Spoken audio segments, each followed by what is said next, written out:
When we say the economy is suffocating Ghanaians, we sound like a broken record. But can we be blamed? People can't afford to be sick anymore because things are so bad. The prices of food, fuel, medicine, basic goods, and some services have risen, as you all know. Even the cost of using public washrooms has increased. Oh yes, we checked. It has risen by 20%, or 20 pesos rather. So President Akufo-Addo announced his government's decision to return to IMF on July 1, Republic Day. This is after many in his government boasted and thumped their chest, insisting they could manage the economy better without the IMF. That's why we got into the IMF. You were spending too much relative to revenues, which is true. You were borrowing too much, which is true. Your external payments position has deteriorated, which is true. And so you ended up, your growth is reducing, which is true. So you ended up at the IMF. And the IMF would impose certain conditions, which is true. The supporters of this government and this government itself are very reluctant to admit the truth, even when it hits them in the face. But they had to eat back their words. They had to run back to the very IMF they claimed they didn't need. And this should be a lesson to all politicians in this country, NDC inclusive, that propaganda is not cool anymore. You know why? People are becoming more discerning and seeing through politicians' lies. And most definitely, your lies will come back and bite you, as we are seeing right now.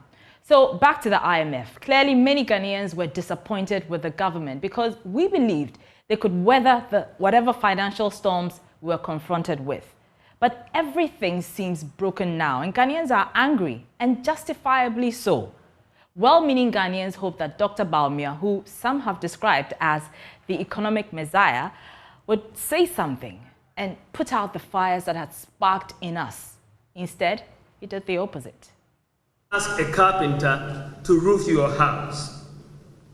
And he roofs this house, and suddenly the roof collapses. Without any rainfall or wind, suddenly you have a collapsing of the roof. Will you not blame the carpenter who did the roofing? Will you not blame the carpenter? But if the carpenter roofs your house, and the roof collapses because there's a tornado and a storm which has blown away roofs and windows and walls of many houses, will you blame the carpenter? Will you blame the carpenter? So question, Dr. Bawumia, how come the tornado did not destroy the roofs of Togo and Ivory Coast? Was the tornado aimed directly at Ghana? I mean, so who should we blame, the storm or the carpenter? I'm sure you yourself won't believe in this narrative that you are trying to foist on us. You have to ask, how can global phenomena skip Cote d'Ivoire and all the surrounding countries and only attack Ghana? How? How does it happen? Why? Why are we still engaging in propaganda when people are hungry and angry? Why? I mean, who cares about which political party's engagement with the IMF is more superior? I believe many Ghanaians will agree with me when I say that the lowest point of your IMF speech was blaming the previous government for the country's economic woes.